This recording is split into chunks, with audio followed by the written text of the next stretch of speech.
got love for you, man. You know what I'm saying? What are we talking about? You know, I'm not here to start any trouble. I'm only going to say nice things about you from now on. I think you're handsome, and I think you're a wonderful host. I'm fat and I'm overweight. Just don't say anything silly. I was waiting for you to say that. I'm not laughing about it. You think this is funny? I take it serious. You know, I don't want y'all to take anything out of context that I'm saying. He's very funny. He likes to joke around a lot. As a personality and as an entertainer, yes. This is going to be really quick. I'm not taking any questions. Go ahead and get comfortable. I'm going to talk for a little bit. You're listening to Cabbie Presents, the podcast. Welcome back to the podcast. I'm your host, Cabbie Richards. I do appreciate all the support and the renewed enthusiasm about the podcast. I really love doing it, and I do certainly am very grateful that you guys are spending some time listening to my stupid voice. Many of you have gotten wind of the podcast on Twitter, which is you can follow my adventures at The Real Cabbie, and some of you guys check it out on the Book of Faces, aka Facebook. My friend Sheldon Alexander gave that to me, the Book of Faces, so I should credit him. He said that in like '06, and I've stolen that from Sheldon. I wish I could steal his laugh, and you guys don't know Sheldon. I got to get him in here so you can hear his laugh. Sheldon's got like the best. In fact, Sheldon is doing a podcast, and right now it escapes me. I will get that for you on the next one. So I'm not sure where exactly in the world you guys are listening to this, but in Toronto it's kind of cold. It was hot during the Toronto International Film Festival as all these stars descended into our city, and all these people came out of the woodwork just to look at these famous people. We call them scenesters. They just want to be at the parties just to be on the scene. I'm not really feeling that. My friends Ari and RT are like the diehards, and if Adnan Verk still lived in Toronto, they're the diehards that go to the movies, and these film festivals should be more about the movies than the scene, but whatever. Different strokes for different folks. So TIFF is gone, and Just for Laughs has rolled into town, which is awesome. A bunch of comedians tearing it up. I got to see Bill Burr, which we'll talk about later in the podcast, and I'm going to see Aziz Ansari very soon. A big fan of Aziz's work. I hope he has another Kanye story. Maybe it's a Jay-Z story this time. We'll see what he's got in store for us while it's going on. So before I get to the Just for Laughs stuff, I went to see Jon Jones. I did a segment on SportsCenter with Jon Jones where I picked him up from the airport and I brought him a bunch of stuff. I brought him like a Canadian care package. If you guys haven't seen it, it's on YouTube on the TSN channel. I believe it's YouTube/TSN Canada. So you can check it out there, or go to tsn.ca/Cabbie Presents, which is the name of the segment in which Jon Jones appears. So I gave him, some Canadian stuff. I gave him some Timbits, which to Americans is like the Dunkin' Donuts of Canada, and some little delicious sugary treats. It's like the middle part of the donut. I gave him some milk to wash it down, and some pink slippers, which apparently Jon Jones could use, because if you guys saw that fight versus Alexander Gustafsson in UFC 165, you know that Jon Jones it needs some TLC and some medical attention. That was an amazing fight. So in the segment, I pick up Jon Jones from the airport and I drive him to the press conference and where he announces the fight. So we shot it a little while ago, and then we aired it this week. And check it out if you haven't seen it. He has some pretty good stories, and he is absolutely must-see TV for me. Every time he fights, it's super exciting, and I just love watching this dude enter the octagon and wreak havoc. Floyd Mayweather he's got a boring style, but I do order his fights. George St. Pierre, I order his fights, but I'm the most excited about Jon Jones. And I want to thank Aaliyah Jasmine Savani from MTV's Play with AJ. She had an extra ticket, so she invited her Rhino friend to go watch Jon Jones. So we're at the Air Canada Centre in Toronto, in Canada, and it's a weird relationship that Canadians have with John Jones. He's an American, and he's not really super cocky, and he's not like arrogant, so I'm not really sure why he gets a lukewarm reaction when he, from people at the Air Canada Center. In the section that I was sitting in, everybody was cheering. It was like it was in the lower bowl, and they were just going wild for John Jones. But what I read about after the, like on Twitter and stuff, there were some John Jones haters, and I'm not sure if it was because the decision went to him as a unanimous decision, because Alexander Gustafsson from Sweden was awesome. He had so much courage, grit. He took some punches. He is a tough fighter in the light heavyweight division. It was a great fight. I'm sure it'll appear on YouTube in a couple of days. You have to check it out. I'm one of those guys that, and I'm not sure if you guys are, but when I react to I guess violence, whether it's I'm watching a football game or I'm watching a fight, I'm one of those dudes that jumps out of my seat. And I'm like talking to the action in front of me. I'm like, oh! I'm like that stereotypical black friend that you guys have, or that stereotypical black person that like reacts in the movie theater, like in a horror movie, or in something where I don't talk to the screen, but I'll react when something crazy happens. If it's a crazy action sequence and stuff's blowing up and a car's like on a guardrail on its side, I'm gonna react to that because it's amazing. Like when I saw The Matrix for the first time, I was losing my mind, and I was just yelling all kinds of expletives because I couldn't help it, just leave my body. So John Jones and Alexander Gustafsson. I may have used the F word more than 80 times because it was awesome. And I may have jumped out of my seat more than 40 times. What a fight. It was great. So we're trying out something new today called My Guy Mondays. We got fantasy football. We're talking about Instagram. We're talking about comedy. One of my friends is in a couple of TV shows. We're all over the place. So enjoy this first edition of My Guy Mondays. It's his favorite day of the week, and these are his dues. Time now for My Guy Mondays. Neil Scott, one of my close friends, observer of life with a particular, I'm going to say jilted prism on life. Not jilted, that's not the right word. But you definitely have a different different prism that you look at things than I do. Certainly funnier than I do. Welcome back to the podcast. Thank you, sir. You sound like my therapist. Wait, You're using big words to make yourself sound smarter there. That was one of my notes. Prism? Prism is not that's a 5-letter word. It sounded smarter than what we talk normally. By the way we talk? We normally, yeah. Even that sentence was an example of how we talk. Well, yeah. Well, generally, I have some colorful cuss words that I'm throwing out there. But the today, jilted prism. That's going to be a new Twitter handle. It's probably already taken. So I just took it right now.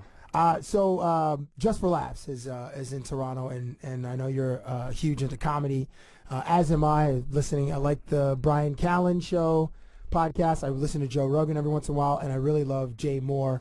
But we had you got to see a couple of comedians, and I only got to see one. But you saw Anthony Jeselnik and Bill Burr. What'd you think of? Was that your first time seeing Bill Burr? Yeah, it's my first time seeing him. I've live, and Jeselnik I've only seen do roasts, and then that was my first time seeing. He is very funny, but very slow, deliberate, and like arrogant. Doesn't care. Like he has a certain way of just saying this is how he's going to say his joke, and he doesn't care about the reaction. Do you remember any of his jokes? Other than like the bits? He started out pretty good about. The weirdest thing about this is a lot of 9/11 jokes. Like I'm just, and that's maybe it's American thing, but it's weird to hear from me because I just didn't think that was something that was still talked about. Well, but 9/11 was like a week ago. Yeah, well, it was 12 years ago, wasn't it? Yeah, I understand that the event happened in 2001, but when it just we were doing a history lesson. but the actual date was and they obviously they have specials and remembrance and that's kind of thing. So that's probably why it's kind of topical for him. Yeah, because it just happened like a week ago. Like one of his jokes was because the guy that opened for him, who's very funny, I think it's Metzger, his last name's Metzger. Anyways, he's very funny. He was talking about building moss on the 9/11 site, and that he took it further and said they should call planes moss and put them on all buildings so they're safe. And it was kind of like, wow, the crowd didn't know how to take it, but they laughed. And then Jeselnik came out and he said, You just made it more uncomfortable? yeah, he goes, I wouldn't put a mosque at 9/11. I would have put a Six Flags park. And the place just went nuts. And you're like, oh my God. And then he's like, I don't know if everyone's going to get Six Flags, that joke. The thing about Jeselnik is like he absolutely embodies that persona of he doesn't care if the audience responds to him, and he's got his show on Comedy Central called The Jeselnik Offensive. And I was actually really excited to see him, but unfortunately I couldn't make it, so I have to like live vicariously through you guys. But your Bill Burr experience was what? Yeah, it was great. I thought he actually, and I had to find, you know how you start comedy shows, if they're really good, they nail it the first 10, 15 minutes, and then we have that lull, right, where the kind of levels out, we settle down, they settle down, and then they end on a bang. He started out like, he just mocked the venue for 10 to 15 minutes, and it was brilliant. Yeah. You know that wasn't planned. So that was my second night in a row being in that building, and I said that day to my parents, I go, I got to go back to this place. I'm like, and I'm not trying to say that I had to say, but I'm like, it looks terrible on the inside. So we saw this show, we saw Bill Burr at the Queen Elizabeth Theater here in Toronto. And Bill Burr was like, it's a beautiful name for a theater, pristine, it's regal. And then you get to the inside the theater, and it looks like he compared it to like an Eastern European, like post World War II, type of facility. And the crowd had a good. And he's like, what did he say about the gray? Something about gray walls. You know what we're doing right now, which is terrible. We're doing the Eddie Murphy thing. Remember Eddie Murphy Delirious? We're ripping on jokes and screwing them all. We're off. screwing up the stand-up comedian's joke the next day when we're trying to tell it to our friends, tell it at the water cooler, butchering it. We're ruining it, but we're trying to give it justice how funny it was, and I don't think we're trying to retell it, but there's a lot of jokes on gray. Like, you painted it gray. It was, very uninspiring. I like what he had to say about not fantasy football, but like the pre-show, the warm-up show, like, and how like it was pointless. It was pointless. And we watch hours of it, and it is absolutely pointless. And I can't understand all these shows just trying to add more people to the pregame show. There's like 9 people on panels to talk about your Tennessee against, whoever they're playing, and San Diego this week. Yeah, and the keys are always get to the quarterback is always staple. You got to run the ball well. I'm like, we could write the next week's show right now for everyone, and every game. It's a must-win if you lost the week before. Yeah. It's like, but they're into it, and then they're yelling, and these are ex-coaches and players, and you're like, you think you're getting real riveting stuff, but there's nothing new. I can't imagine, like, we live in Canada, so we don't get that much ESPN. TSN does show some ESPN content, but on the ESPN network, there's like if there's a 24-hour sports cycle, there's probably 12 hours of football shows or football content, maybe 16 hours. Yeah. And it's crazy. Obviously, football, NFL football, is the biggest sport in North America. It's a machine. It's a behemoth. And it just helped by the glut of football shows every day. Like, I think it was NFL 32. Like, that's like a year-long show. Yeah. And like, I don't know how they come up with content in May or NFL in March. Network all the time is right beside the movie channels for us here, if you're on whatever's Rogers Bell. I know the NFL Network is right there, and I'll go by it, and there's always somebody talking about the next game, like you say, and it could be August. Yeah. Like, it's 9 Well, weeks August away. at least there's preseason, but if it's like February or February the 25th, like the Super Bowl's been over for 3 weeks. Like, what exactly are you talking about? It's a calendar of just like it's this ends, and then we have the Pro Bowl, then we have the draft, then we have the pre-draft, like everything, and it drives you nuts because it just talks about. There's so much other stuff. I almost forget what I'm doing when I get to the game. Like, I'm out of football by the time the game starts. Right, I've had enough football. I'm like, oh, is there a Simpsons on? Family Guy? Like, I'm trying my hardest, and it's changing me because fantasy sports has changed, right? Like, that's how we watch. That's all I care about now. I hate it. I'm terrible at it, but all I care about is my player. I don't care about my team anymore. My team's the Pats. They're terrible this year, I think, even though they're 3-0. I just care about is he going to throw the ball 17 more times? How many points am I going to get? I have RG3, terrible, but you know what? He actually gets you 50 points in my league because he's always throwing garbage time minutes. He's terrible, but he's okay for me right now. So I'm living with him. So your football viewing experience is now through the lens of your own fantasy football team. Yes. So you no longer do you watch Patriots games anymore, or they do you just today? I watch, and they're not an enjoyable team right now, but I watch and then I flick and then I flick. That's probably the same for like 80% of football fans. And there's 6 games. If you don't even have all the packages, I think today at 1 there was 5 games I could watch, or without having any extra packages. And this is not including the Red Zone channel, which is like just like I don't know how guys leave their house with that. Like it must cause divorces and everything. the Red Zone. But I think Sundays, the spouse or the girlfriend knows that Sundays, if their dude is into football, that's the day you just kind of let him be. Just let him sit in front of the TV or with his phone or his laptop or something on his stomach, and just be a disgusting pig. So Sundays. that's what we're becoming now. 2 guys like us that aren't married.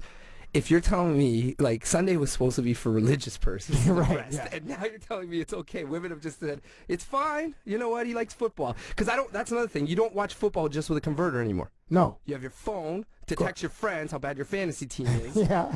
And you have your iPad so I can see how bad my fantasy team. Right. And then I do finally get to the converter to change it to see how bad the next player is doing on probably your Or if team. you want to watch a live game, but on your iPad you have whoever your matched up this week's matchup against in one of my leagues. I said Johnny Football's OVO tattoo was one of my, which is stupid. I don't even know. I shouldn't even. I'm sure you guys are bored by this, but there is a point. Basically, Neil's viewing experience of football, probably like many of you, is now seen through the lens of his own fantasy football team or several fantasy football teams. But you mentioned 2 things: the Bill Burr's bit about pre-game shows.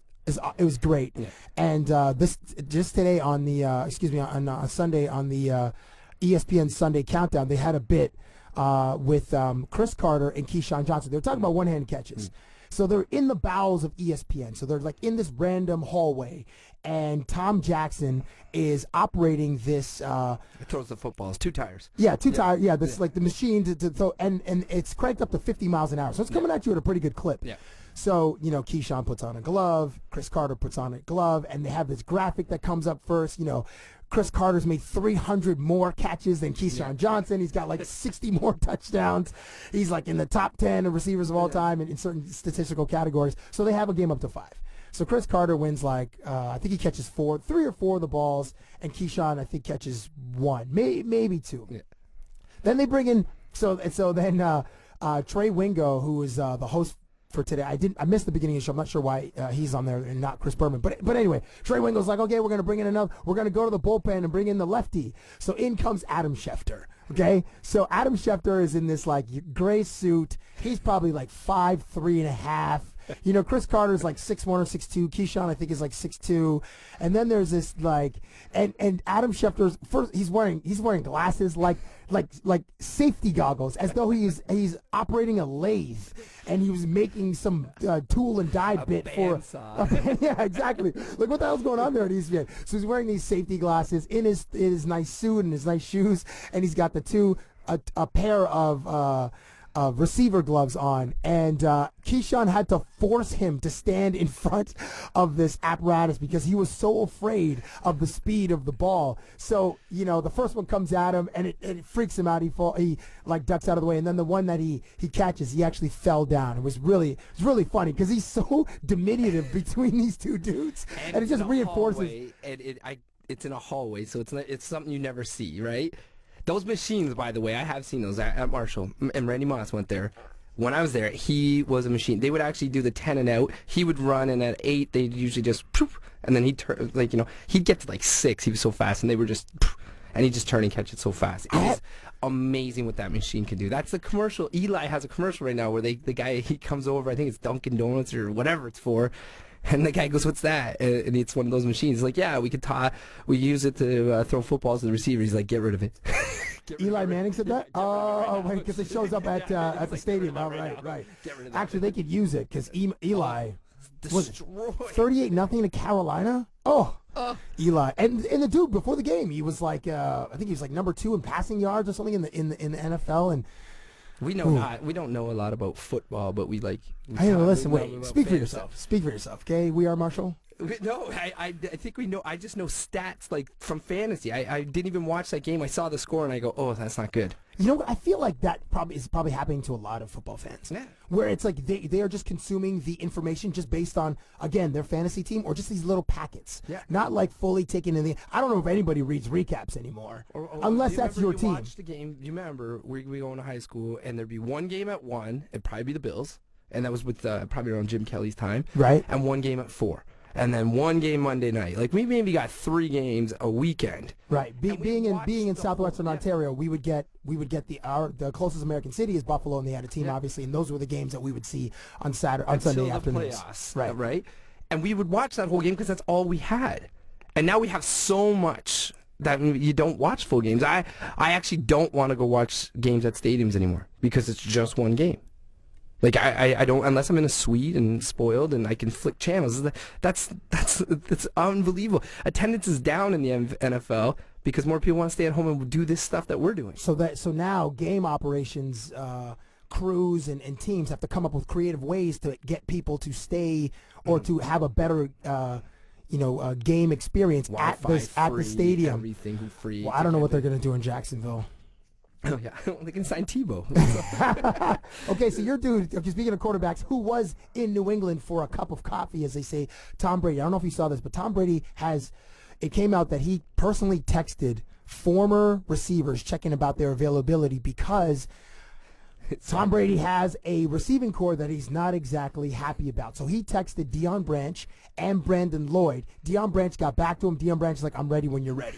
Brandon Lloyd hasn't gotten back, according to what was his Twitter handle? I can't remember, but the story's floating out there. You can find it on Twitter. But Brandon Lloyd has appeared in a straight to DVD zombie movie. But Tom Brady, and again, I saw a GIF of one of his blow-ups on the sideline. Like he's having even though the Patriots are 3-0, yeah, he's having a particularly bad. And it's hard to watch season. it. And you know what that must be like as a wide receiver? That's like getting that text from that unbelievable, beautiful woman the Sunday morning. You got her number Saturday night. Yeah. She texts you Sunday. You text her that night, like, save this number or whatever dumb trick we try to get them to remember it. Caps lock it or whatever. Caps lock my name so they remember somehow. Right. They text it. Like, if you're a wide receiver, getting a text from Tom Brady asking if you're available is like, that's the dream. Right. You're out of the game. You're not getting paid. I don't care how much money you have, but even to go to the practice squad, you're going to make a couple $100,000. And the greatest quarterback, maybe of all time, in top 5, texts you and asks if you're available. Isn't it? It's like it'd be like me, a perfectly beautiful woman texting me the next day to ask me if I was free for coffee. It'd be amazing. It would never happen, though. It never happens. I wonder if he adds, hey man, I got a pair of UGG boots for you. UGG boots. Anything Tom does, I'm probably like one of those Boston people. I actually saw some of those ads with those UGGs, and I would never wear them in my life. I started, they look all right. I'm buying into the advertising and marketing of Tom Brady. But it's because it's Tom Brady. It is. He never said, he's nothing really scandalous about him. And he's a great receiver. I mean, a great quarterback. And I like all the way he does that. I mean, we haven't won in a while. We're not good. But Tom Brady could sell you anything right now. I had a conversation with Aaliyah Jasmine Savani of MTV recently, or on a previous podcast. And we brought up how, like, Tom Brady is the player who guys man crush on more than women crush on. Like, he's a good-looking dude. He's married to a beautiful woman, Giselle, like one of the top, most beautiful women in the world by many standards. And it's just, he represents, like, he's just so cool. Like, he's just got this cool about it. Never says anything in interviews. No. He's not, but the thing that he is about is greatness and winning. So we respect that because he's a champion, and he just cares so much about winning, and just carrying that huge chip on his shoulder, being picked 199th in that ESPN documentary. What was it called? I think it's called The Six or something. But he was drafted in the 6th round, and used that to fuel his fire, and it's amazing. We look to him. He's like the cool kid in high school that was friendly with everyone, like that guy you kind of secretly. But I look to him now like I could never grow my hair long, but when he grew it long, I thought about it. You know what I mean? He started swearing. Can you grow your hair long? Yeah, it looked terrible. I'd be unemployed. So for those of you who don't know what Neil Scott looks like, he has like a Pat Riley sort of a thing. Like he goes with that Michael Douglas Wall Street / Pat Riley, like slick back. It's like the power. It's like the power cut. Like those dudes, and Neil is his nickname amongst us as his friends. We call him the Suit, and it's false advertising. Is it all advertising false? Just you saying the Wall Street power broker. Yeah, it's false advertising. The hair is. Hey, at least he still got it. Tom Brady kind of had this hair at one point, and that's what made me do this. Tom Brady shaves his head tomorrow. I'm probably giving it a serious thought. I want to quickly shout out. We were mentioning comedy, and Just for Laughs is in town here in Toronto. Shout out to Russell Peters. Who is probably our most famous, well, our second most famous Canadian export as far as stand-up comedy goes. Jim Carrey is the first. Russell is probably if not Kevin Hart, I believe Russell Peters is like the top grossing comedian internationally because he sells out arenas. So he's got a special coming out on Netflix called Notorious on October the 4th. Included with that is like a 4-part special about, the behind the scenes look at his life, and people don't really get to see that much. So I'm excited about that, and shout out to Russell Peters. Okay, TV shows. So are you watching? Okay, so today you get bombarded with all these new shows that are starting. Yeah. And they just look awful. What do you mean? Like what? I seen might see The Blacklist. I might check that one out with James Spader. Yeah, because now all we're doing is putting that guy in creepy roles. Yeah, so far we can do it. Dude, but that's how he came out in Sex, Lies, and Videotapes in 1989, Steve Soderbergh's movie. Yeah. That's who he was, a creepy guy. I know, but now we're like, okay, hey, what else can we do? Hey, shave his head, give him something creepier. It's like, that's what we do. The other one was Hostages. So one of this, and I'm watching. Well, you know what that's about. Just right, revenge. That's right. I go in TVs or movies, and there's any sort of hostage situation. There's only two ways out: you die or you're the hero. So that show, that's all it's gonna go. It's not like real life. If they said to me and you right now we're hostages, we're probably dying. I'm dying for sure. For sure. I'll probably take it right away. Just shoot me now. Don't put me through 30 hours in a bank or something. You might have some value. I have no value. So maybe I'll stay alive because, no, I would die. Just for the body count. I was watching it and I go, oh God, this is not gonna end well. And they're pumping commercials. It hasn't even started yet. And the way shows now go, they give it like a month. The other one was the Robin Williams one. Oh yeah, him and Sarah. What's that one called again? Crazy Days or Crazy... Is he like a psychiatrist or something in that one? No, he's a marketing or ad executive that is now got to save his firm with his daughter or something. And I'm like, it is unbelievable how many commercials I've seen about this. And if that makes it till December 1st, I'm shocked. You'll be shocked, yeah. Because they pump it up and then they give it like 5 episodes and then gone. It's like, hey, how are you? Are you caught up on Breaking Bad? Yes, so I hate those guys. What I tell you about those, I hate guys that when you talk about a TV show, they rave, oh my God, it's the greatest thing you ever seen. Oh my God, Neil, you're not watching it. And I got sick, remember? And I got Netflix, $7.99, what a deal. And I banged out 5 seasons. You were just crushing episodes. Remember, I wouldn't leave. You'd say, you ready to go? I'd say, I need 42 minutes. So I caught up to it till 2 weeks ago. I watched my first episode live 2 weeks ago. It is riveting. And I had commercials. So it blew my mind that it would go to black and it wouldn't start again in a second. It would go, I'd wait and watch 6 commercials of 8 other AMC shows right now that we're never going to watch. Yeah. But I am telling you, Breaking Bad, and I hate people do this, and I'm this guy now, is The Wire, Breaking Bad, and Sopranos. Those are your top 3 shows. My top 3 of all time.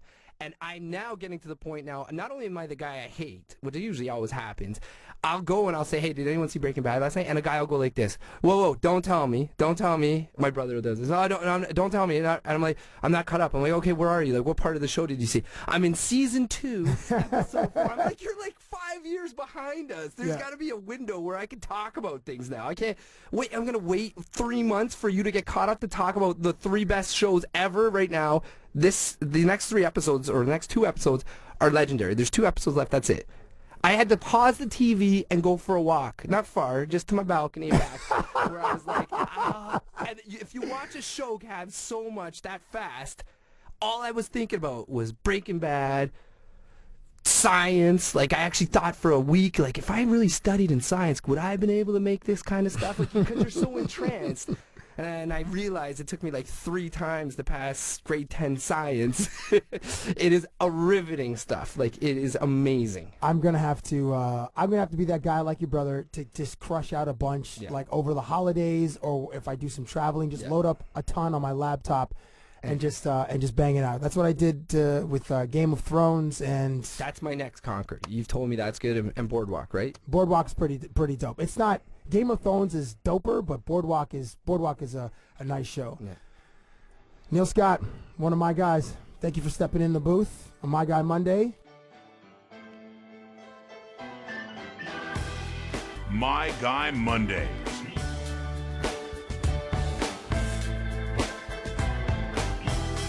My Guy Monday continues. Here with my good friend, an actor, and the person that probably has, you probably have the best laugh of anybody I know personally. Husmat Habji, welcome back to the podcast. Thank you, Richards. You do have, like, it's you, it's my friend Sheldon, and my friend John Henderson. You guys have the top 3 best laughs, and don't. Okay, You're gonna be conscious of my laugh. I'm not gonna laugh at all. I know. Just so Okay, you know. so yeah, we won't have anything. It's not gonna be funny at all. Yeah, it's gonna be serious. It's serious. Yeah.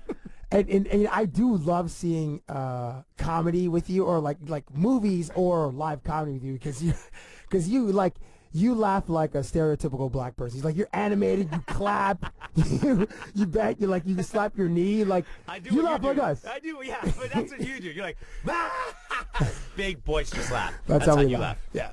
I didn't say that's how I was gonna say you. I'm not trying to say all black people. No, I'm saying black people. That's how. You could say that. I'm just saying that you laugh like that, and if you want to throw that on the rest of the black population, go ahead. Listen, I will cast aspersion on the entire the race. That's how we laugh. That's how we make fun of ourselves, and comedians, there are comedians that say that when you kill in front of a black audience, it's like the greatest thing. It's that's like the thing, yeah. It's like hitting a grand slam in the bottom of the 9th inning walk off to win the World Series. It's like an unbelievable feeling. So we're caught some of the Emmys, which awards television shows and American stuff like that, and you're the only person that I know that are on 2 TV shows. Yeah, it's amazing. Yeah, I'm super grateful for it. Call Me Fitz on HBO Canada. That one, is that season 5? Season 4. Season 4. Season 4, yeah. And you guys already shot that on the We shot that last year. Can you imagine? Like a year ago we shot that. Like, it's going to be so weird to see. All the stuff you did a year ago. You've forgotten about all your scenes. And like, all. I was so much fitter back then. You're still fit. You're not gonna. Did you try being a vegan once? Is that you? I've kind of, I try a lot of things. I tried that. I tried going gluten-free for 2 weeks. How was that?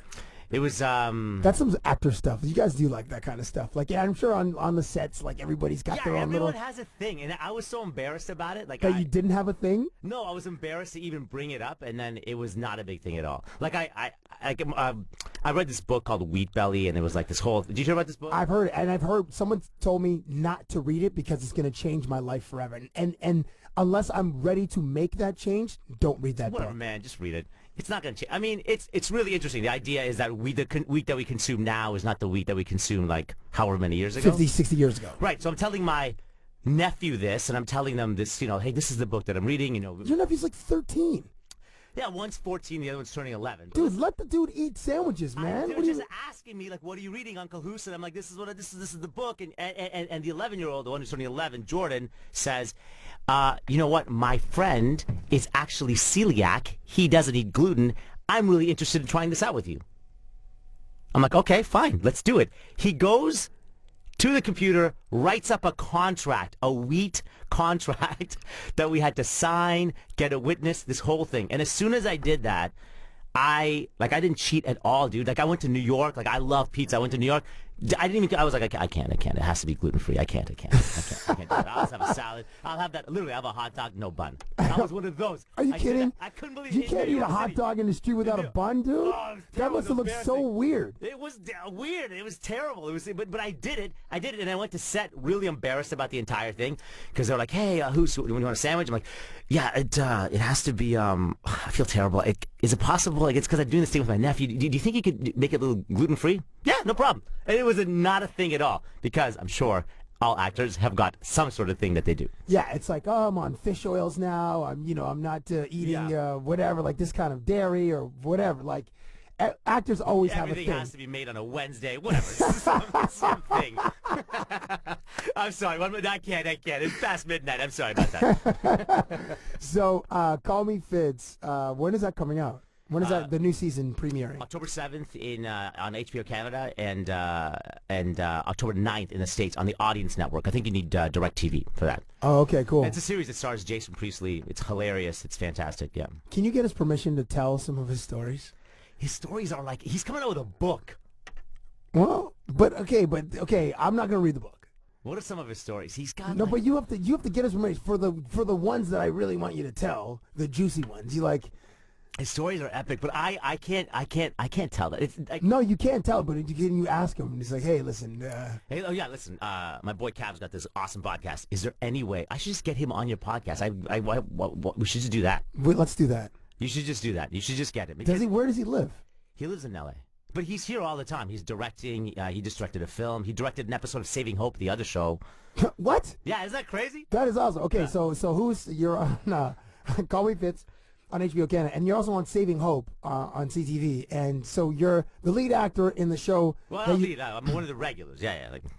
Okay, but the lead actor from Call Me Fitz, right, is directing you in the other show that you're Saving Hope. Yeah, Saving Hope. Isn't that amazing? It was amazing. It was like it was such a great experience because I had this shorthand with him, and in that episode of Saving Hope, my character had such a huge arc, and it was perfect that he was directing. What were the notes like? Because for episodic television, it's a writer's medium. Right. It's not a director's medium like feature films. Right. But it's just in a sense like my character had to go through a lot. Like I played this socially awkward gay neurosurgeon on Saving Hope, and it was all about my bedside manner. And I saw that one. Yeah, sorry. I saw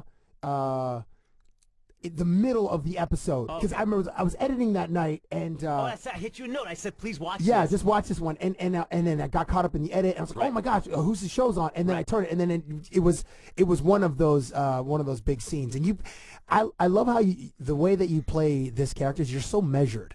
Like, and this is a shout out to Adnan Verk who is at ESPN, who is like. Verk and our friend Ari are like the two biggest film nerds, film buffs, man. Just the film geeks, and measured is the type of word that he would use to describe someone's performance. So I'm going to borrow that from Verk, and that's how I would describe the way that you perform. That's high praise. That's high praise. Yeah, that's high. Thank you for saying that. So you said the shorthand between you and Priestley. Yeah, because I'm not sure. Like I'm just as the character, I was like, is this too much? Is he too self-conscious about what's going on with him? Like my character, is he feeling that? And then Jason's like his little notes were so precise, or just like a simple like no, you got this, man. You got this. It's sweet. Like he was just very like really supportive and comforting throughout the entire process. It was great. Like it was such a great experience for me, especially that thing. And plus, I had to learn how to play the piano in that episode. Like, dude, like I had to learn this piece of music, and I had to play I had to get a coach and like learn how to do this entire thing. How long were you doing that for? I had 5 1-hour lessons to play like 60 seconds of this Wow. Of this piece of music. How did it work out? How'd it go? It was great. It was? It was like I mean I was so nervous in the beginning, like just playing it, and then I thought, wait a minute, this is like television. We're gonna do like 8 different takes. I get 8 different tries at this, and out of those 8 tries, I maybe hit 1. Well, and now we're the one that shows up on TV. I heard something once about when you play the piano, it's like the pianists or people that have an ear for the piano, they rate your ability of your left hand and that's what separates you from other pianists. It's your ability with your left hand. Is that so? Yeah, but what if you write with what if you're comfortable with your left hand and you're but like most of the human population is right-handed. I see what you're saying. It's 80 or 90%. Yeah. Right. Got it. So, but it's the way that you play with your left hand. That's how you are distinguished from other great pianists.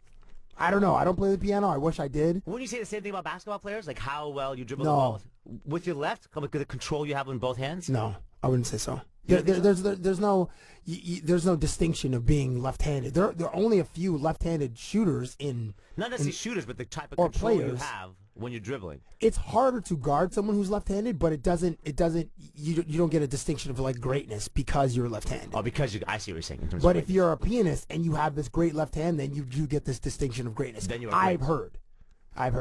So, Saving Hope, you're in season. You guys are shooting season 3 right now. Season 2. Season 2. I feel like I don't know. Maybe it was because Combat Hospital came like right. You. Oh Saving yeah, the Hope, combat, right? You like so you've been on TV for like 4 years to me. As an actor, yeah. As an sorry, yes, as an actor. Yes, I just So point who's that for, out. who's for people who have forgotten or Hus Madhavji joins me for My Guy Mondays. We already had a full podcast before, but he started in television like I did, and he was hosting Star Daily, which is now the E network here in Canada, and he was a host of that show every day, just in wicked suits. Nice suits, yeah. You had great suits. Thank you, Richard. And then you went to Sacramento, and then you went to Winnipeg, and then you came back, and you're a Renaissance man. You freaking play the piano. I know you play the guitar. I know you sing, and now you can play the piano. Kind of. What was the name? Was it something that was written for this, or was it a piece of famous music? Piece of famous music is called Gymnopédie 1 by Eric Satie. Why were you playing the piano in an episode? Just because my patient in the episode has terminal cancer, and he's a pianist, and his life's work is putting Eric Satie's work is getting that studying that work, and so as a gesture to him, to show him that I actually do care for him before he dies, I played that piece of music for him. Oh, nice. Oh, my That's very character nice. does, yeah. Very sweet. That's something like you would do in real life. I don't know if you know this, but I've taken so many of your cues, like relationship. Because you're like the sweetest dude. No, shut up, man. I'm telling you, Can't listen, this is going to sound weird. But man. this is going to sound weird. But we're grown men and we're comfortable with each other. And we've known each other for almost 20 years. Oh my God. You're like the most romantic dude. Oh my God. I know. Oh. You're the kind of dude. It's embarrassing. You're the kind of dude So embarrassing. that would like write a new piece of original music for your girl, and you would perform it for her. I killed that Hus. He's dead now. But you killed that guy? I'm trying not to. I'm suppressing him. I'm trying to get down. I'm like shoving him down with my foot. Like, shut up. Listen, but you're like a great example for dirtbags like myself. Can I just say something? No, we're not gonna say. But listen, all I'm saying is I've been stealing from you forever. Yes, fine. Go Yeah, ahead. stealing. Like, do you remember the one time? No, that's dumb. That's gonna go on like some other thing about us at school, which is dumb. What is it? Are we talking about top 10 list we did at school? That's kind of, is that bad that we did that? The top 10 girls. Yeah, that's fine. No, it's not bad. I did that in high school. That's fine, right? I don't know. What are your listeners sensitive to that? They don't give a No, I crap. don't think so. I don't think so. All right, fine. So quickly, when I was in high school, in grade 12 and OAC, in Ontario, we used to go to grade 13, but it was called OAC, and I know the rest of the country didn't really have that. So when we went to high school in grade 12 and grade 13, I'll say, and for our American listeners, two of our provinces had grade 13. Anyway, so in high school, like a dumbass, I compiled a list called the top 5, and I went to Galt Collegiate Institute, GCI. And the genesis of this story was I was talking to a girl named Hillary. And Hillary was like, whether she was trolling or not, but Hillary, I was talking to her on the phone, and she was like, oh, I don't know if the guy, and we were talking about, I was building her back up because she was having like a low self-esteem day. And I was like, Hillary, you're hot. Like, a lot of dudes really like you. They think you're pretty. She's like, no, I don't think so. I'm like, Hillary, you are hot. I'm like, you know what? Let me call you back. So I called, Mike Kent. I'm like, yo, Kent, who are the top 5 chicks at school? He's like, and he listed Hillary. I'm like, okay, I'm going to call. So then I called Steve Wright, and then I called John Henderson, and then I called Chad Lehman, and then I called Nigel Downer, and then I ended up calling like 15 dudes that night. And this is back when you could call someone's house. Yeah. Excuse me. Hi, is Nigel there? Nigel! Yeah. Right, I got it. So I compiled. So in grade 12, so I got like 60 dudes. And Hillary ranked like in the top. I think she was like top 6 or 7. She averaged top 6 or 7. Yeah, out of the whole 60? of the 50 or 60 dudes that I polled. I think most of them I polled in my own grade. However, Hillary had a great showing. Why didn't you invent Facebook? You would have been I know, dude, it would have killed. billionaire. Like So- you had the impetus of that. Okay, continue. Go on. So then in grade 13, I did it again, and then, so I got close to 100 guys, and I tried to get all the grades, 9, 10, a fair representation of our school population. And I can't remember where Hillary was on there, but so then like a week later, I get called down to the principal's office. You know, you get the Yeah. because it's like Cabral Richards. please can Cabral Richards come to the office, please? So I'm like, no, and it wasn't like they would designate it was like vice principal or the principals. You never go to the principal's No office. way. Always the vice principals held. They did the dirty work. The Right. vice principal was like, yeah, bad cop. they were the sheriffs because Yeah. in our school we had two one for the first half of the alphabet, the other for second half of the alphabet. I go in to see. I don't even remember my principal's name. It wasn't Mr. Wilson. I could see his face in his glasses. Anyway, I sit in his office. Do you remember your principal's name? I remember my vice principal's name because I went to 2 high schools in London, Ontario, and the first high school I went to was Central, and I saw him a lot. I would get in trouble a lot. Monsieur Benoit. Oh, he's French. Yeah, but I don't remember the other principal's name because I didn't get in trouble that much in my last years of high school. You're like, Monsieur, like, hello, sir. It's coming. Yeah, I just met a woman that was from like Montreal like last night. Yeah. And it's like my friend's girlfriend, and I was talking to her in heavy like French accent. So I just started to pull out every little bit of French I knew, and she really appreciated it. Did she? Yeah, and she's from Montreal, and she was telling the difference between Montreal and Toronto, and she didn't really like Toronto. She said people are kind of like aggressive, and they're kind of like really like they weren't very friendly and nice, which is a common complaint that I hear about people in TO. This, that's how we are, I suppose. But anyway, I was speaking French to her, and she appreciated that. Yeah, and my French sucks. Like whenever I'm out with Ari and we meet French people, Yeah. I'm like, yeah, Ari, talk to him. Yeah, he speaks French. Ari, yeah. I'm not that bad. Oh, here's the thing. I had a different experience. I went to Montreal, ordered French fries at McDonald's, and I was like, oui, juste un petit pain de terre. And then the response was like, you mean the French fries? Just basically say it in English because you suck. Fine. Actually, Like, just be quiet, you idiot, trying your hardest. if you go to Quebec City, then you don't get very many people speaking English there. So you got to do, yeah, but that's fine. Like, I would prefer that. I would prefer to actually exercise my French and not have the cop out of speaking English. It's just, I guess it's nice when, for people who speak another language, if you try, you make the effort, Right. then they appreciate it. So I'm sitting in. Sorry, do you do this? If someone doesn't speak English that well, are you like, yeah, I like the fact that you're trying. Hello, Mr. Richards. I love this show. It is a very. Yeah, 1 second, Kumar. I just want to take one. You can't call the dude Kumar, man. That's not fair. Why not? It's my people. I can say that. Okay, fine. Yeah, you can. Listen, the show that you do before you even finish Mother Tali, my dad's name. I'll use his name. Your English is outstanding, and I love the fact that you're trying. Continue with the compliment about my show. I love when you like.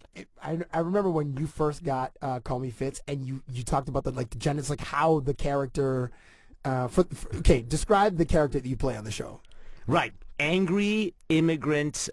He started out as a car salesman. Angry immigrant car salesman. Super proud, and and with a thick South Asian accent. So, and then you blended your uncle because your uncle's like confidence. It's basically my uncle. Your uncle lives in Vancouver. Vancouver. Yeah. My uncle Amir. Yeah.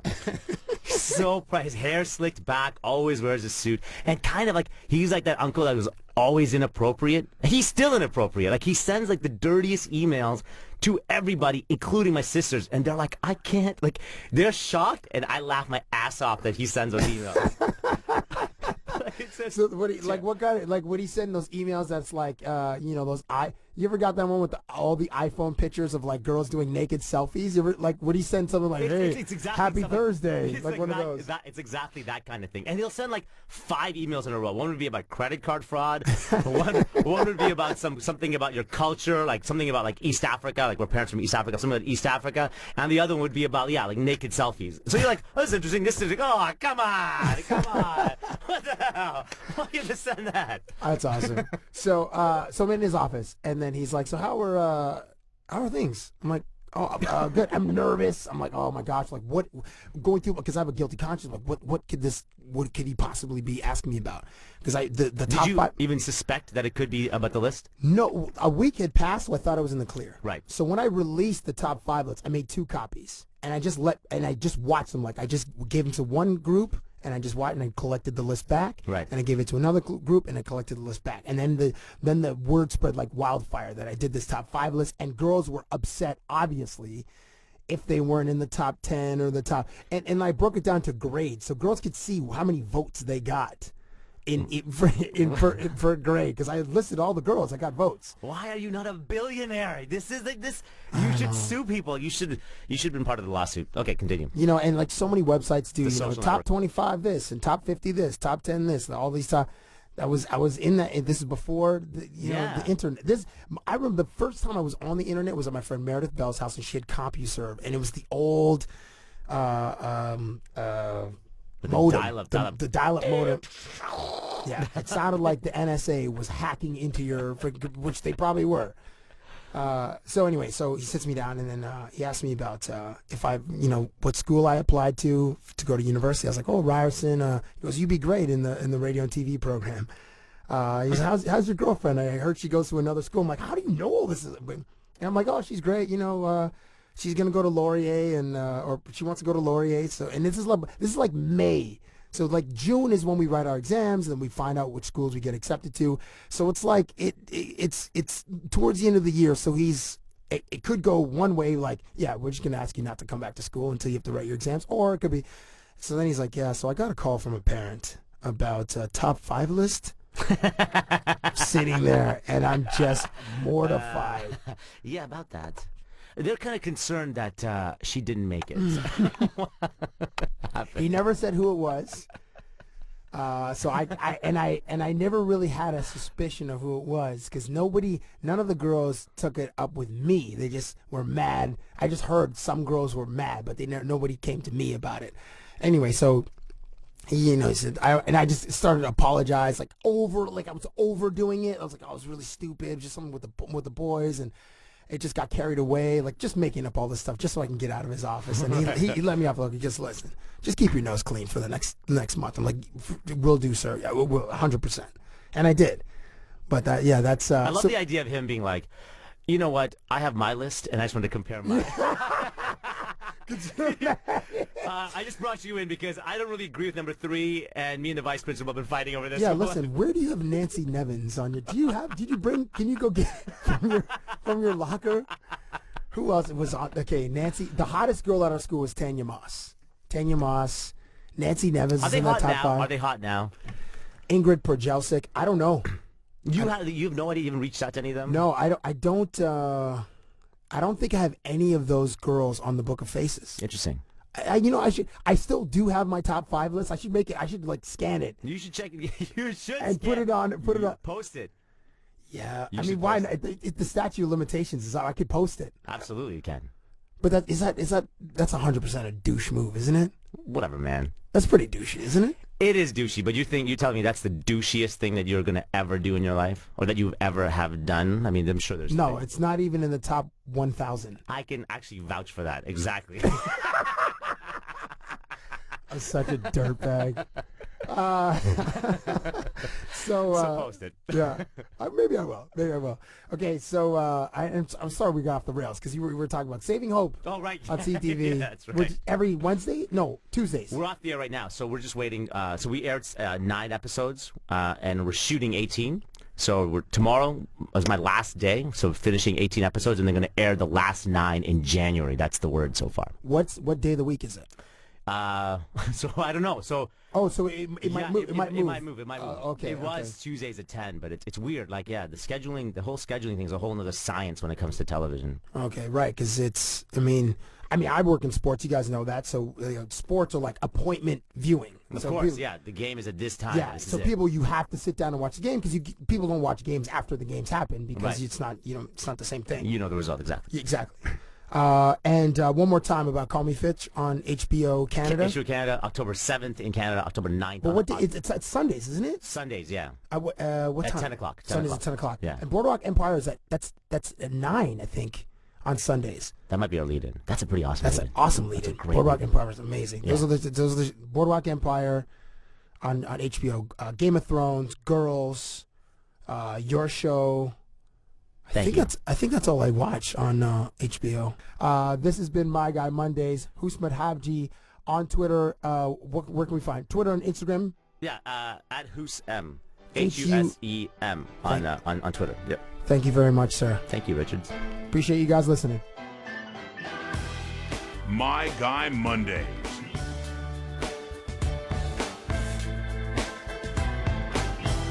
In studio now, one of my dudes, one of my guys, another one of my guys, Justin Mulligan. Welcome back to the Cabbie Presents podcast. Thank you. It's been a long time. Yeah. Well, you're you're a part of this My Guy Monday movement because you have a similar yet different perspective on the world, and your experiences are a lot of times different from mine, but also similar. Yeah, but engaging and fun. Well, it's an honor to be considered a My Guy. What's your handle again? Like, what's your thing? Like, I'm Mulls_00. Okay, but that's what you that's like professional fun haver, Right. master of good times, Yes. party savant, corporate rock star, hopeless romantic for the ladies. hopeless. You gotta throw that in there. Oh man. Okay, so I'm this weekend I was having a conversation with a friend of mine, and Male or a female friend?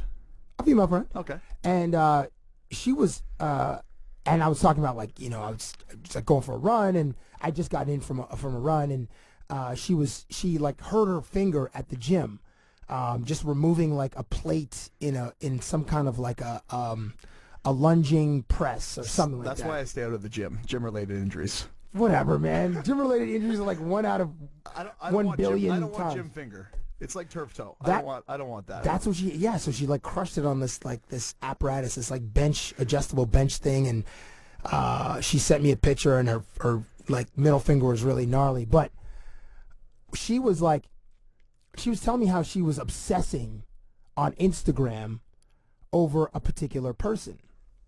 And I know that Instagram is hugely, widely popular with women. It's popular with guys. Very popular with guys. But Secretly popular with guys. Yeah, but for like different reasons. Like women go to like look at, celebrities and other women who are extremely stylish and fashionable and like cute things like, like this pug or, this English bulldog and, that, cute little girly things. And then like One Direction and all those types. And Bieber. Right, and Bieber. And so, Keep tracks of their boyfriends. Well, Bieber exes. does. No, I'm saying girls use Instagram for that as well. Oh yeah, they totally might. Yeah. So she was telling me that she was obsessed with this. I guess I don't know if she's a fitness model, but this woman who's like a workout fiend, and she's like, Cab, check out this woman's profile, and her name is Gracie Ann Barbosa. And I don't know anything about Gracie Ann Barbosa except that her Instagram feed is ridiculous. Yeah, well, you showed me a bit before this, and it is pretty crazy. So it's for those who've never heard of this lady, it's GRAC official, OFICIAL. She's Brazilian, so official is spelt differently. So we were talking about the exercises that my friend does, and she does these like leg lifts and these lunges. Like this is what my friend does to help shape and tone her backside. God bless her. God bless her indeed. Yes. And Gracie Ann Barbosa takes it to, and I don't want to use the expression the next level. She just steps out into outer space. Yes. Because like and like I know that Gracie Ann Barbosa is a little thick for you, your personal life. Yeah, she's a little too diesel for me. A little too diesel. But I mean, I can appreciate what she puts into her body, though. She has a little too much muscle density for you. Yeah. I like my girls more ladylike. What do you mean, I mean, she's ladylike? ladylike, but I mean, More feminine? yeah, tinier, more of a little petite, maybe. Why is that? I don't know. I think it's because I'm big, so I like a smaller girl. But So I also like opposites tall attract? girls. I'm weird.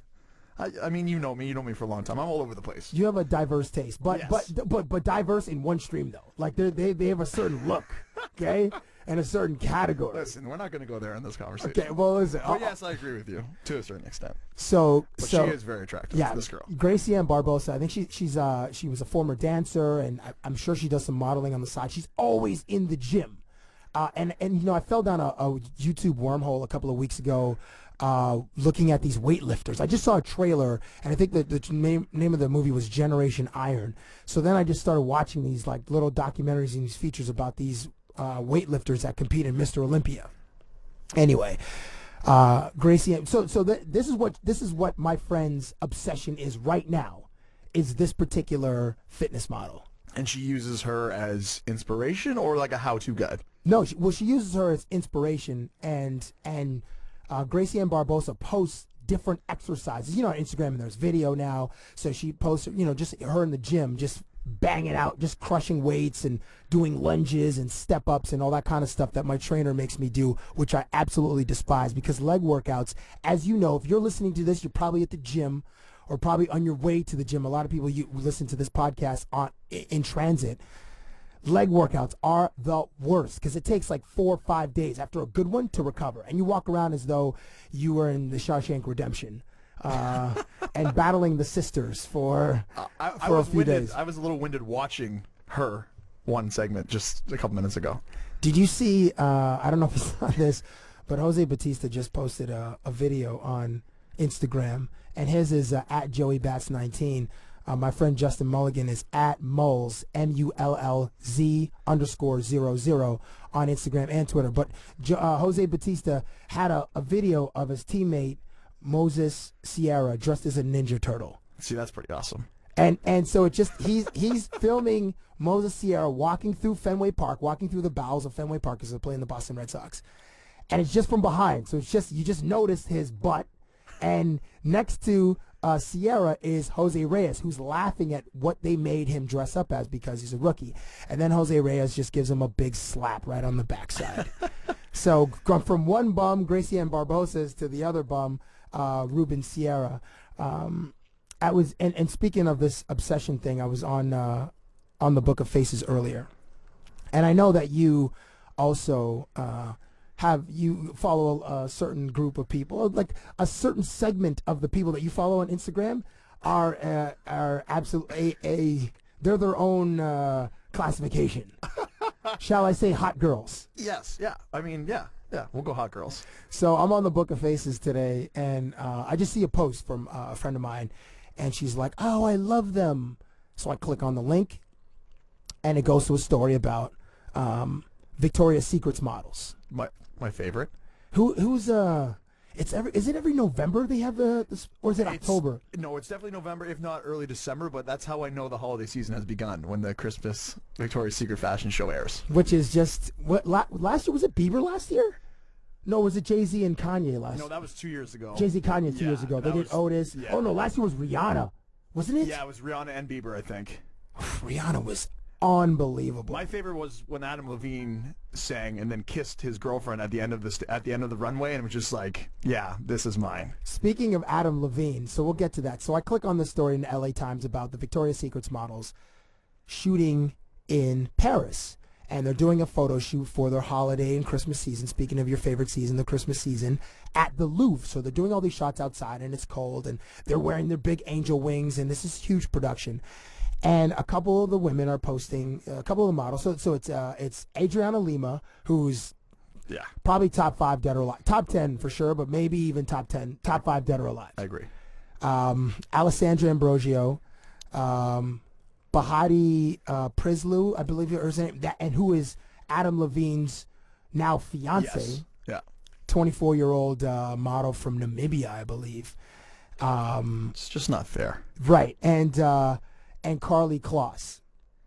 And so it's weird. Okay, so these women are Victoria's Secret's models. So that's their fame. I got lost in MySpace when it first came out. So, MySpace, oh my God, okay, yeah. And MySpace created celebrities. You got Tila Tequila. Right. You had Forbidden Dolce. Like, she went on to make jeans and was on, like, talk shows. So, I mean, and Instagram is starting to kind of do that. You have these regular girls that are, like, bottle service girls in Vegas nightclubs that have like 75,000 followers. Who's that? Do you know one of like? I don't know her personally. I mean, I follow her because she fits in my criteria.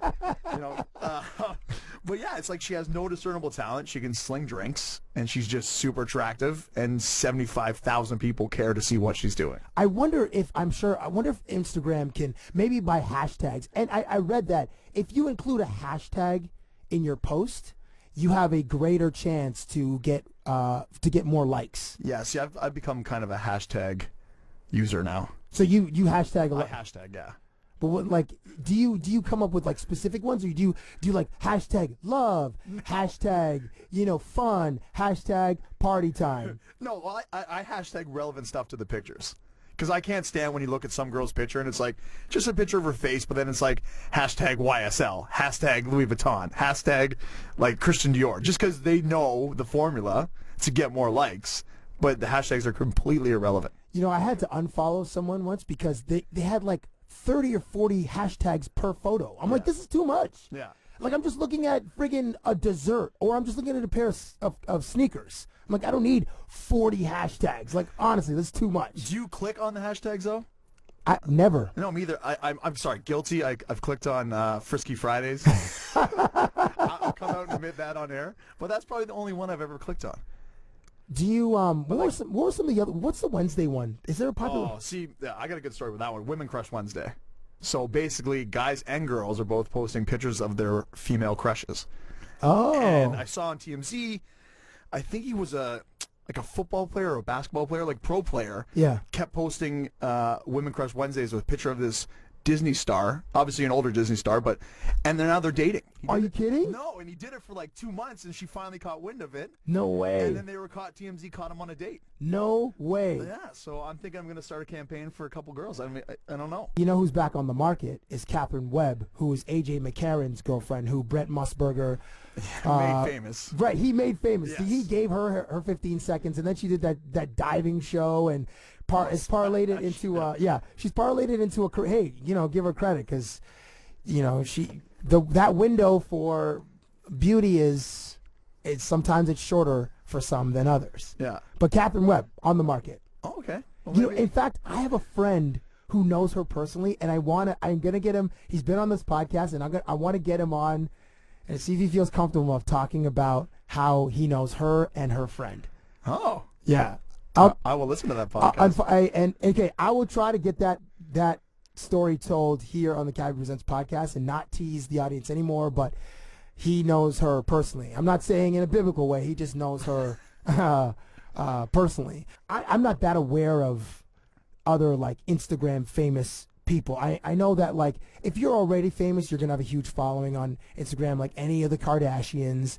Obviously, Gaga, Bieber. If you're famous for being in the entertainment biz, you'll have a following. But like that bottle service woman from Vegas who was 75,000 people. But it's just like, what does she post? Does she post like just some hot pictures, like her partying, popping champagne on yachts, looking great, surrounded by beautiful people. But I mean, Instagram is just let anyone be a model. You know what I mean? So it's like even just normal girls now have like 1,700 or 2,000 followers. It's like they don't know 2,000 people, and it's just it's like you said, it's their 15 minutes of fame, but it's exactly just for being attractive. I know. I get how like baby kangaroo or baby tiger or pug or whatever. Like I get those ones because they're cute, and like I'm sure I don't know what. As far as Instagram users go, I'm not sure which target audience is like has the largest number of users. Whether it's like women 14 to 18 or men 14 to 24, that sort of thing. But I'm sure it's driven by a younger audience, like the millennials and Generation Y are just like clicking and clicking and clicking and. Well, it's very addictive. It's a great way to waste time. A great way to waste time. See, when you are idling, do you go to Twitter or do you go to Instagram? You personally? I go to Instagram now. You go to Instagram? Yeah. I'm a BlackBerry user, so if I'm idling at home, I go to Instagram. If I'm Because you're on your iPad. Yeah, and if I'm idling, like, at a red light or something like that, then on my BlackBerry, I'll just flip to Twitter. Okay. See, I always go Twitter because I'm always searching for information, and I just want to know what's out there. And when I'm on my way to work and stuff, I like to do a lot of reading because I'm one of those dudes that takes the train. Instagram is my number one right now. Facebook, I'm actually very rarely on these days. I still go to. I go every once in a while because it's on my phone, so I get notifications, but I don't go cruising the news feed anymore. See, I do. That's what I use Facebook for. Because people find a lot of. Man. No, I'm not a Renaissance man, but there's a lot of interesting, information on Facebook. Yes, there are a lot of photos, but people repost Vines there. I get my stories from Upworthy there, and I just find random things. I have a few friends that are just they just continually fill the feed, and they post some interesting stuff. So I still use Facebook in that regard. Yeah, I'm a visual guy now, so I'm more pictures. When are we gonna start this campaign to get you a date with someone famous? I'll figure something this Wednesday. Okay, but who would you? So you already said Mercer Miller. Single. Okay, Mercer Miller. She's okay. She doesn't count. I would love Emmanuelle Chrique from Entourage fame. I think she's single. Yeah, I feel like she's one of those people that's always in a relationship. I have no idea. I know nothing about Emmanuelle. See, I heard a story where she got dumped for being too nice. Really? Yeah, from someone that knew someone who dated her personally. It was just they couldn't stand that she was just so nice, and I was like, sounds like my type of girl. Well, let's work it out. Plus, she was Sloane. Everyone loves Sloane on Entourage. Apparently, Entourage the movie is being held up because Turtle. By Turtle, is that not unbelievable? Jerry Ferrara is like, hey man, I need a couple more zeros or whatever it is. But he's now getting the bad rap for holding up production on the Entourage movie, Turtle. And he shouldn't. But maybe it's because he was in that movie, the one with Kevin Hart, Think Like a Man, which did very well, and they did a sequel, and he's in the sequel, and that will maybe do as well. So maybe he's just feeling hey man, he's more of a box office draw than the other dudes. I got to see you got to think behind the scenes though, drama is just Turtle. Come on, man. But drama can't really say anything though. But what has he been in since? Who? Drama? Yeah. That's why he can't say anything. But that's what I mean. He's probably on Turtle because he needs the payday. Right. And Vince did a couple of documentaries, how to sell drugs in America, and he did the paparazzi documentary. And Eric, I shouldn't say Eric. Vince is No, Adrian Grenier is Vince's real name. E is Kevin Connolly. Kevin Connolly just did a documentary for ESPN 30 for 30 about the New York Islanders, which is coming out soon, which is apparently pretty awesome. I'm gonna try to get him on the podcast. So, and then there's Jeremy Piven, who's doing a TV show on PBS. Yeah, Mr. Something Stonebridge or something weird, it's a period piece. Yeah, in the Victorian age. Yeah. Do you know who I recently ran into that is a very big sports guy that I didn't know that you should probably get on the podcast? Memphis Bleak. He does a lot of voiceovers for ESPN and stuff like that. Actually? Yeah. Memphis Bleak is 1 degree of separation. I could get to Memphis Bleak. Yeah, I think you should. And then from there, you're 1 degree of separation from Hove. A man can only dream. Justin Mulligan. It's been a pleasure. Thank you for coming in on My Guy Mondays. Thank you for listening to Cabbie Presents, the podcast.